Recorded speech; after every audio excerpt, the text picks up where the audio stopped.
Hey, welcome back to Max Nate Horsemanship. It's a beautiful day out here today. T-shirt weather, and by t-shirt weather I mean it's warm enough you only need a t-shirt, but it's not so hot that, well, you're not going to get heat stroke. And there's just a light breeze. It's really a lovely, lovely day today. So let's go take a walk out in the herd and talk about some things as far as herd dynamics and hierarchy and leadership. And well, we're going to cover lots of stuff, but it really isn't going to take very long. So come along with me and enjoy our conversation. Hey, welcome back to Max Nate Horsemanship again. And today I want to talk about, well, it's kind of a response to a comment somebody made on a recent video. And to properly answer it, I actually have to go back to a couple of other videos. And something I've said in quite a few, actually. And recently I talked about the dynamics of herd hierarchy in one and how it works. And it's not linear like in the human world. It can be circular.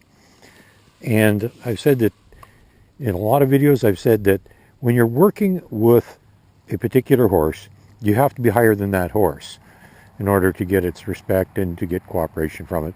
And to, well, hey, if you're not higher than that horse and you ask it to do something, it's going to look at you and just, hey, who do you think you are telling me what to do? So we're going to talk about being a higher horse and how that works if you're dealing with the herd leader. Is it the same? Maybe. Now, I mentioned before, this big guy here, he's the herd leader. I'd mentioned that you got to really watch what he's doing, because if he moves, a lot of the other horses will move, and you can end up getting hurt. And somebody asked me, but what if you want to work with that horse? What if that's the horse you want to work with? Do you have to be higher than it? Yes, you do. And I've said that in many of my videos, that whatever horse you're working with, that's the only horse you actually really have to worry about. You definitely have to be higher than that one.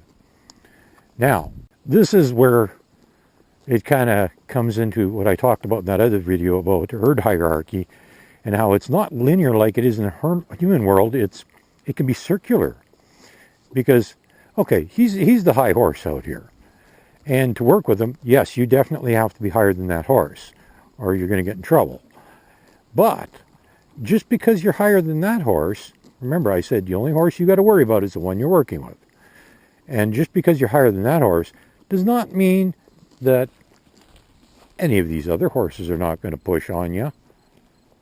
I mean, you might still have to worry about these ones and be cautious around them. And at the same time, you can still be the leader over that one, because that's how it works. Hierarchy. Now, it's a little different for me. When I come out here, it doesn't matter. There isn't a horse out here that doesn't actually know me, for starters. So I've already got a little bit of a rapport with them. They know me. It's easy for me to approach them and interact with them. And I am, in fact, dominant over all of them. But not all of you are going to be like that. For me, it's just the way things have worked out. It's been possible for me to do that and to work my way into that position. So for me, yeah, I'm dominant.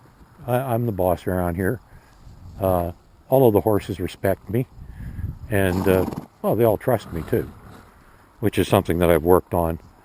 And, every day I do. I always work on earning horses' trusts. It doesn't matter which horse it is, if it's mine or somebody else's. There's a few here. I've never even met their owners. Don't know who they are. But the horses trust me. That's just how it works. But, like I said, the way hierarchy works in a herd doesn't have to be that way for you. Now, I don't know if you just saw what just happened there. And this one's going to go too, I'm pretty sure. Yep, there she goes.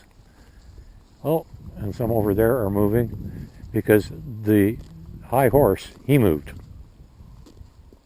So, interesting observation, just something to show you what happens.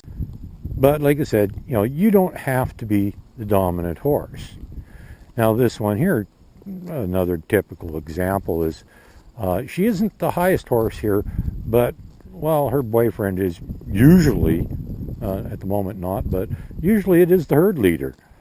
And the last herd leader that was here, that was also her boyfriend. And yet I can step in between the two of them and she'll choose me over him. So that, but that's just because that's the horse I'm working with. I don't care about the rest of the herd. It doesn't matter. You have to understand that. The rest of the herd is not important. The only horse you got to worry about is the one you're working with. But do you have to be higher than that horse? Absolutely. So this subject actually, surprisingly, isn't taking as long as I thought it was going to cover. But, you know, again, he's the herd leader. And if you want to work with that horse, that's the one you got to be higher than. Absolutely, if you're going to work with that horse. How do you do that? The same as you would with any horse. You just have to make the move.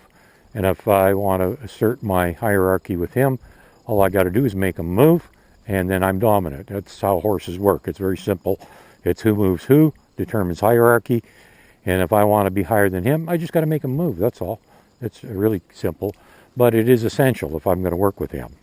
Now, do I need to be higher than the entire herd to work with the leader? No, absolutely not. I only have to be higher than him.